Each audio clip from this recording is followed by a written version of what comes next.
It wasn't just about Dan Campbell. Dan Campbell brought him on board because his personality mirrors that of Dan Campbell to some degree, and we see how well that worked out for Detroit. I don't believe that Detroit is home right now if they didn't have so many injuries, to be quite honest with you, in all fairness to them, but it is what it is.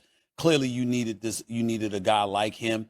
I wondered whether or not you needed an offensive individual, an offensive coordinator to come in there. We talked about that before with Ben Johnson and stuff like that. By the way, Ben Johnson will be here tomorrow. He'll be on the show tomorrow as well, the new coach of the Chicago Bears. So I'm looking forward to that conversation. But in the end, I'm just saying I'm looking at Aaron Glenn, the way that Detroit's defense was playing before all of those injuries took place, the way they found a way to still remain relevant, even though they nosedived to some degree because of those injuries. I like him. I like his personality.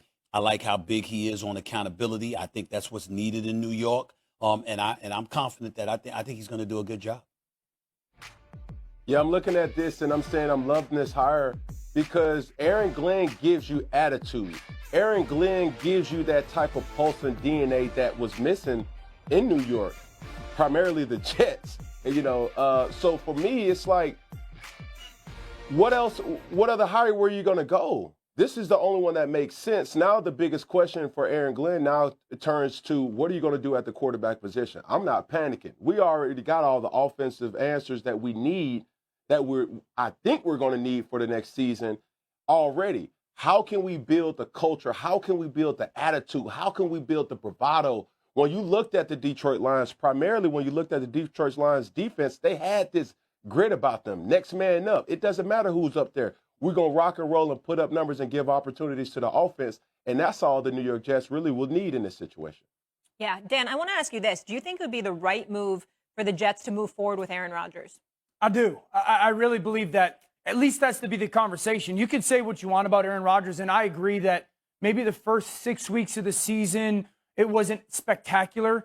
The last 10 games of last year, 18 touchdowns and 4 picks. That's kind of when he got a little bit healthier. They got a little bit healthier around him. He played winning football.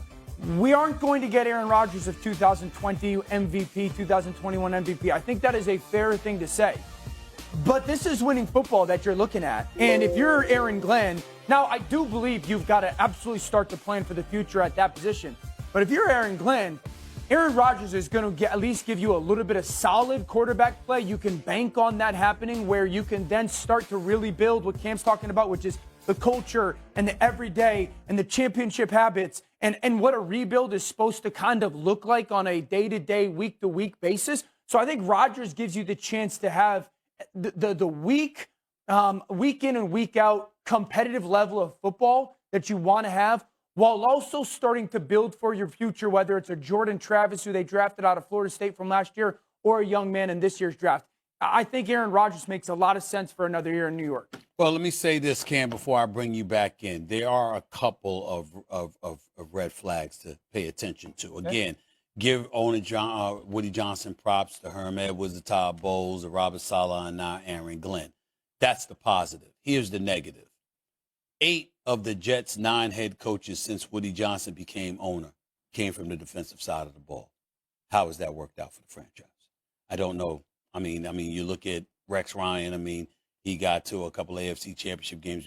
We can't sniff at that. Obviously, Bill Parcells did the same, but nothing. No Super Bowl berth to show for it. And I'm looking at it from that standpoint. And obviously, Robert Saleh was a defensive coordinator, became a rookie head coach. Now Aaron Glenn is a defensive coordinator who became a rookie head coach. So there are some common denominators, some similarities to be concerned about. In other words, that formula hasn't necessarily reaped benefits for the New York Jets at a very, very high level. But from a personality standpoint, from a culture changing standpoint, from an accountability standpoint, I definitely think they made the right decision. And this is a guy that was a former New York Jet, drafted in the first round, played for them for 8 years. And he was there in the horrible days of Rich Kotite. And he was there when they turned things around with Bill Parcells. And he's considered a Bill Parcells disciple. So when you have that kind of pedigree, you can't sniff at this. You can't sneeze at this. Well, Go ahead, Ken. when you look at the situation of the draft that's coming up, when you look at it from the personnel standpoint, there's no can't miss quarterbacks in this draft outside of Cam Ward and Shedeur Sanders. And they're not going to be there when you draft. So now that puts the onus on. Now what do we do? Do we still, do we trade our picks to pick up? I don't think neither one of those quarterbacks warrant that type of attention. So now you build on what you already have. When you see the things about the New York Jets that's in the past, the only time that the New York Jets had a pulse was with Rex Ryan. Let's just be honest. And they had that attitude. They had that grit. I think Aaron Glenn gives you that. But more importantly, now you say to yourself, and I'm not going to agree with something that you said, Daniel, is I think Aaron Rodgers still have MVP caliber football in him. Why? Because every single MVP quarterback has this one thing that they get from the opposing sector of football: opportunity from their defense. You give any quarterback enough opportunity, they're going to put up points. They still got Devontae Adams on the contract. They still have a slew of different talent on the offensive side of the football. Garrett Wilson, those guys, and even your running back. So for us, it's like I'm looking at a quarterback that if you give him a top 15 defense, let alone a top 10 defense, what will Aaron Rodgers be able to do? And that changes the whole dynamic. It's a legitimate question, but one thing that we didn't pay enough attention to, I'm surprised you didn't bring this up, DL. They haven't hired the general manager yet. Correct. So now you got to go out and get a general manager who's going to be in charge of accumulating the personnel that your coach needs. And you got to make sure that that general manager is on the same page as the head coach. You always got to worry about that with the New York Jets, too. The other thing is, because I agree with that point, in regards to what Cam's talking about with the performance of Aaron, who's the offensive coordinator going to be? Aaron has run the same offense for a really long time. He's got a comfort level in it. I don't think it's capable of winning at a high level, that scheme, anymore in the NFL. I think it's way too archaic. But if he's willing to play under a different system, I don't see MVP level, but I do see winning football level.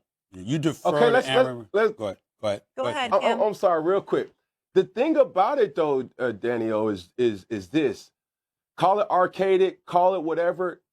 The thing that Aaron Rodgers needs is veteran receivers that understand ball. I agree. He needs the IQ to be happy. Hey, this play is breakdown. I got a hand drop. Then he got Devontae Adams and Garrett Wilson. Cool. I mean, how much you want me? I mean, what does he need? An apron and a bib too? What the hell? How much do you need? I mean, you got they gave him everything. Cam, they've acquiesced to him quite a bit. You got Garrett Wilson and Devontae I Adams. understand.